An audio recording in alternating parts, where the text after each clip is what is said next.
Zebralette gotta be one of the best known free synthesizer plugins. It was released in 2005 and at the time was one of the most advanced free synthesizers. Nowadays we have Surge, Viral and many other options, so it's not as popular now. But right now Yuhi has released the public beta for Zebralette 3. So today we're going to check how good it is and how does it compare to other free synthesizers. Just like the original Zebralette, it has just one oscillator because it's meant to show the power of what's going to be Zebra 3. This oscillator is for wavetable synthesis.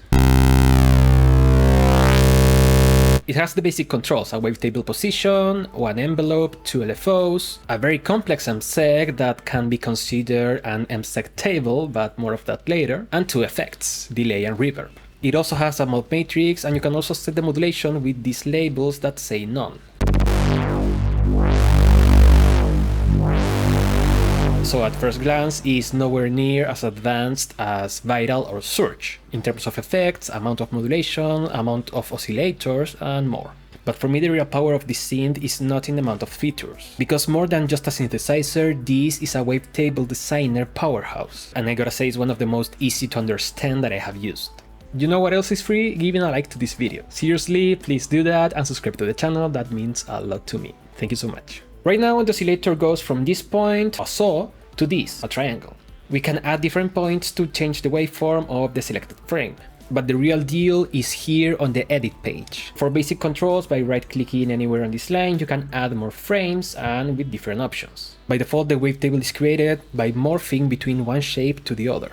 Here on the grid, the white line is your current selected waveform and the blue line is the place you have on the morph knob. So if we put it on the middle, it's going to be a mixture between the sawtooth and the triangle. This blue line will also show you the result of applying different effects to the wave shapes. Here at the left, similar to a Photoshop menu, we have different tools to work on the shape. We have a lot of different options here on the pencil. This stamp lets you put specific shapes, and the morph menu will show you how your oscillator changes into the other by making each point move corresponding to these blue lines. This menu is the easiest to understand. Let me create some more complex waveforms so you can see better the morphing.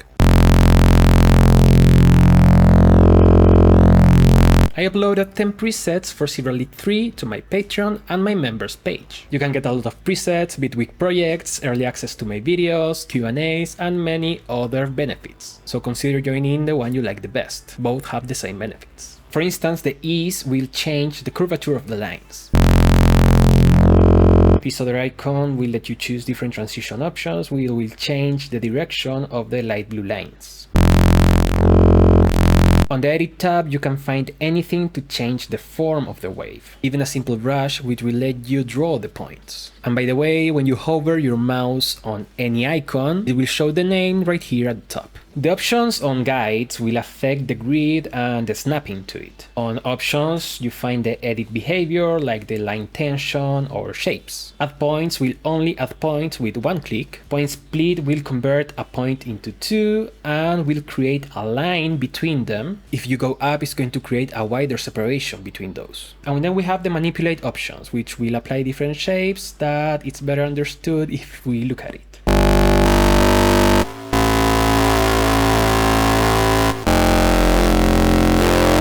Then shapes will let you create a shape based on an XY selection. Basically that's how you create a waveform. You can create as many as you want on the lines and the morph knob will morph between each other. But we also have more options and oscillator effects to transform the waveforms even more. For instance, the oscillator source can be set to spectrum.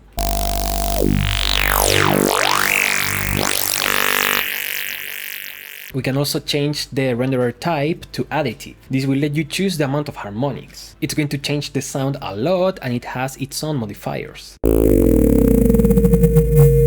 This modifier will also give you even more options. Then we have the two oscillator effects, which will change the shape even further.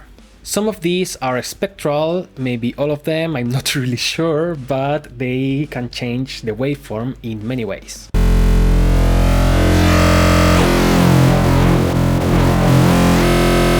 Some are unique, some are really similar to what Viral and Current offer, but the thing is just experiment.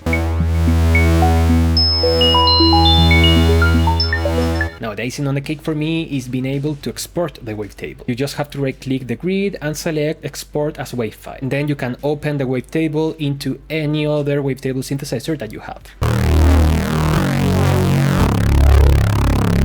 And with that, for me, this is one of the best wavetable designers. Now remember that I mentioned that the MSEG is also kinda like an MSEG table, and that's because if we go to edit, we have all the options that the wavetable have. So yeah, we can morph between many MSEGs, edit the shape as we want, and even apply effects to change it even more. And this is going to lead to very experimental and crazy movement.